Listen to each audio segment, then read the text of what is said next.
Now, I've never been all too nostalgic when it comes to Spyro. Growing up as a kid, I only ever remember seeing the commercials advertising the games. And to date, I've still never actually played a Spyro game. I've only ever watched cutscenes and Let's Plays of other people playing the games. But from what I have seen of the original games, this trilogy was certainly an odd direction to take this franchise in. To put it simply, the original games had a far more cartoony style and lighthearted tone to them, while the Legend of Spyro trilogy takes the characters down a more epic fantasy route. And while I don't particularly have anything against that approach, it definitely comes across as a bit jarring when you're moving from the original series to this one. It would be like if somebody took the classic Looney Tunes characters and tried to retell the story of Star Wars or Lord of the Rings without a hint of satire. I also couldn't help but notice that the developers apparently decided to turn Spyro into the last Airbender. Because, why not? They're already raiding the Joseph Campbell handbook. Might as well go the extra mile and steal from the Book of Shadows while they're at it. Honestly, I really don't know what to think about this trilogy. Unlike other less-than-faithful reimaginings of iconic franchises I actually grew up with, I don't have all that much invested in the Spyro name brand. On the one hand, while I do greatly enjoy the far more cartoonish nature of the original games and characters, Spyro himself was something of a cliché. He was a mischievous and plucky little scamp, but I personally don't see too much that separated him from other video game mascots at the time. Looking at the original games, it seems like they were shooting for something in the same vein as Sonic or Gex, with him often delivering a smart quip or two. You're toast. Now that's my idea of fun. But not much more beyond that iconic 90s snark. In fact, especially in the later games, he kind of started to remind me a little bit of Bart Simpson. Eat my shorts. Okay. Shorts. In this trilogy, they give him far more to say and a bit more depth to his character, but it's far from anything original, memorable, or even endearing. Character-wise, he's just a cardboard cutout of every other monomyth protagonist created over the last 50 years. He's Luke Skywalker with a tail and wings. He's Frodo Baggins with a dragon face. And considering that they got Elijah Wood to voice him in this trilogy, that last comparison is more than a little on the nose. And just to think, people still rag on Aragon because it's just Star Wars with dragons. What the fuck do you call this? For many years we fought all over the islands. Brutal clashes with the armies of the Dark Master, who was intent on preventing the prophecies from coming true. The other three Guardians and I led our small but valiant forces into battle after battle against our ruthless, mercenary foe. And when we were beginning to turn the tide, Cinder came. Cinder? Yes, Cinder. Cinder was, is, monstrous, horrific, ferocious. Black dragon that fills the skies with terror. An unstoppable force of nature. Ride out this storm and live to fight another day. Get close to me, now!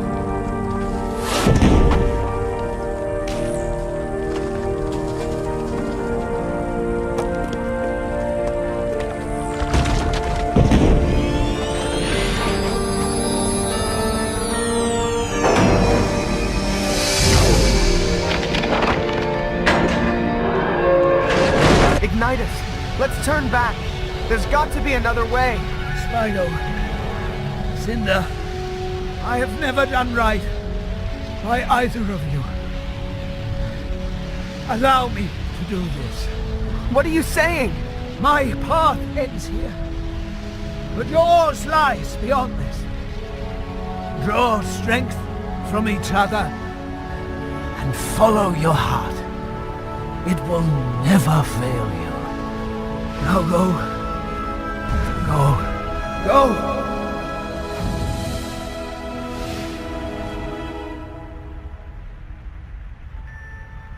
Ignitus! No! Hell, they even give him the Moses sent down the river treatment. The amount of time and effort they poured into this trilogy is awfully impressive. I just wish they hadn't been so damn derivative. Funny thing is, the more I think about it, the more I realize that this trilogy really does borrow heavily from a lot of different sources. The most obvious examples being Lord of the Rings, Star Wars, and The Last Airbender. But there's another more obscure source that only hardcore Spyro fans will likely take notice of.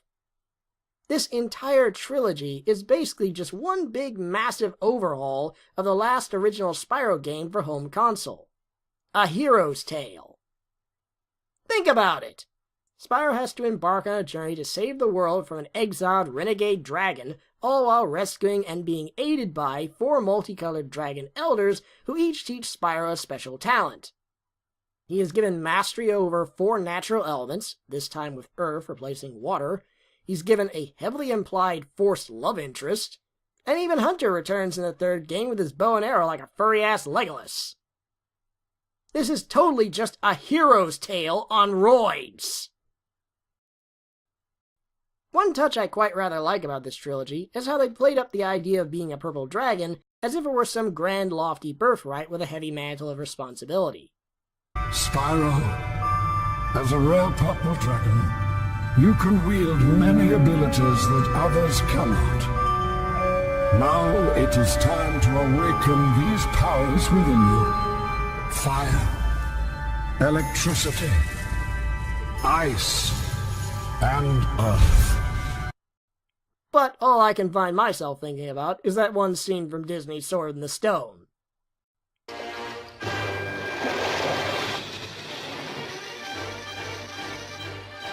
Now, Mim, no dragons, remember? Did I say no purple dragons? Did I? Jokes aside, I did find that edition somewhat refreshing in terms of its inventiveness.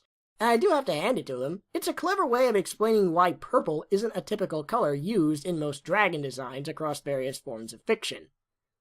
To date, the only purple dragons I can think of off the top of my head are Mad Madam Mim, Cornwall and Devon, Spyro, of course, Spike from My Little Pony, Figment from that one Disney World attraction, and that all too little known YouTube animation, Reversal of the Heart, which is criminally underrated. Seriously, go look that short up and give the artist some love. Another thing about this game trilogy I love, ironically speaking, is just how accepting all these characters are regarding certain tense situations. One minute they're all like, "No, you can't go. It's too dangerous." And then the very next second they're like, "You're right. You must go. For it is your destiny."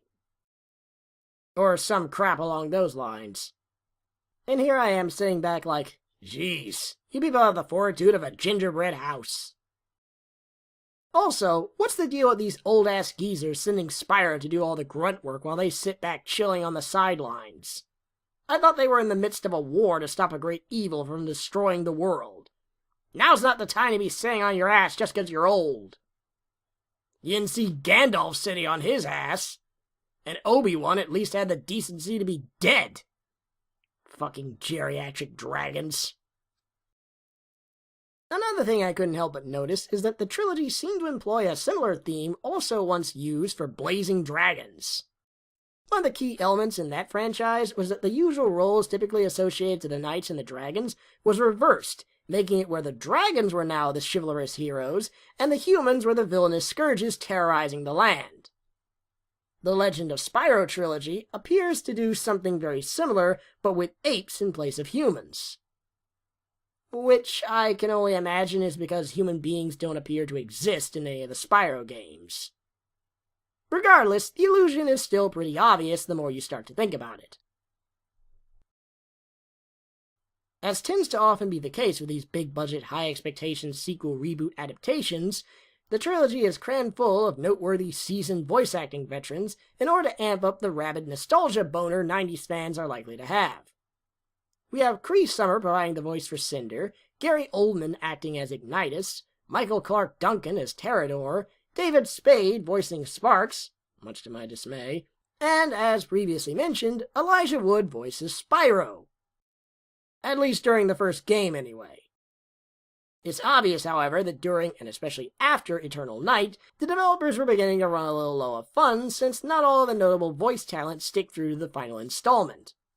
Cree Summer and David Spade are dropped after the first game and replaced in Eternal Night with Mae Whitman and Billy West, respectively, only for them to later be replaced in Dawn of the Dragon by Christina Ricci and Wayne Brady. By the end, the change winds up being so painfully obvious until it's as though they couldn't even be asked to give any fucks. Seriously, going through these games back to back, one after the other, it's jarring as hell to hear main characters like Sparks go from sounding like, well, David Spade, to a discount Eddie Murphy. Jeez.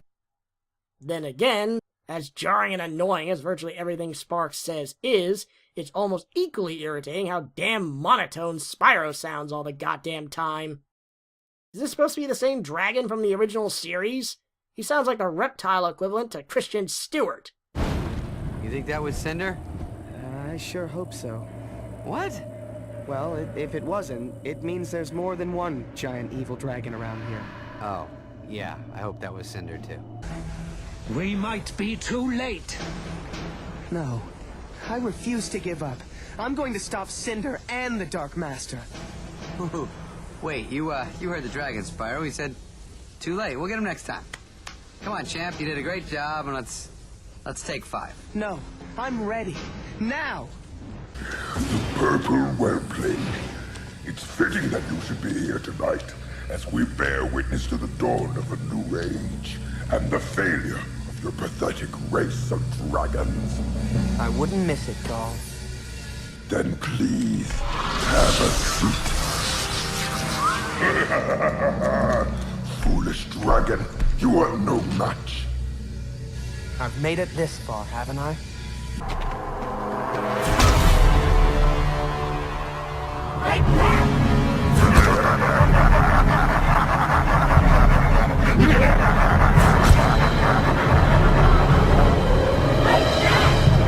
Why won't you fight back?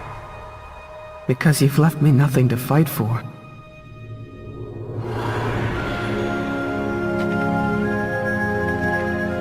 There's always something. I've had about enough of you. Sparks, look out! No!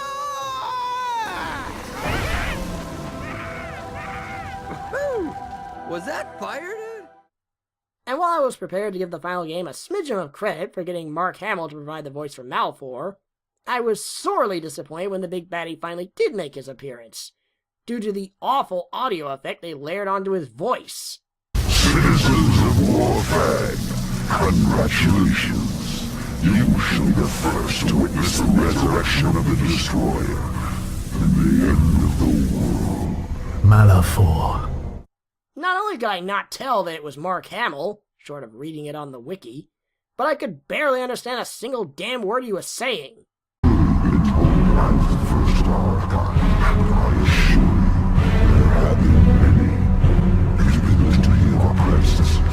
Resurrected Destroyer with all of the demons to bring about the great cleansing. This is the true of our time. Destiny is destroyed. No! I don't believe that! Dude, I could barely understand that. And while on the topic of the big bad, all in all, Malfoy was, through and through, a major disappointment. Throughout the entire trilogy, this mega baddie had been played up as this incredibly menacing, terrible figure, lurking in the shadows, comparable only to the devil himself. Only for him to finally show up and feel about as threatening as that goofy bastard from Futurama. Run! As previously mentioned, they got Mark Hamill to do his voice, but they layered a shitty audio effect over it, making him sound virtually unrecognizable. And on top of that, Malfoy is written in such a cliché manner until he winds up, quite ironically, being even more cartoonish than the campy villains from the original games. Earlier I mentioned how many parallels this trilogy has to the story in A Hero's Tale, but heck! Even Red was more of a memorable character than this lame Eye of Sauron Darth Vader wannabe. And of course, it doesn't help any either that despite his backstory being so essential to the main plot of the games, it is presented so vaguely. Malifaux was the Anakin Skywalker of this trilogy storyline until he became consumed by a lust for power and went rogue. That's pretty much all we get. We aren't even told how he was originally defeated or even get an explanation behind his convoluted imprisonment. And then, at the end of the final game, he literally gets taken out by a bunch of ghosts. No dramatic defeat at the hands of the hero. No ominous final words to solidify how much of a deep impact his villainy has left on the world. He's taken out by a shitty Deus Ex Machina. What a waste of potential! Le who? The her. In addition to the voice talent, the game graphics throughout the trilogy also underwent a dramatic change, going both up and down in quality. I'm obviously giving some allowances here, of course, since early 2000s CGI wasn't exactly the best. They were still working out a lot of the kinks. That said, if you were to ask me which game I thought looked the best, I'd probably say Eternal Night. The third game tries to up the visual quality and give the characters more realistic detail, but it ultimately just makes characters like Spyro and Cinder look as though they're made out of plastic. By the way, here's a fun fact. Did you know that the developers had plans for making a movie based off this trilogy? There were in fact plans for a theatrical CGI film that was going to serve as a tie-in to the games. But, due to Activision making plans with Skylanders, the film was eventually cancelled. Although, personally, I can't say I'm all too broken up about it, as given the thematic treatment applied to the games, a CGI animated film might have wound up being just the tiniest bit redundant.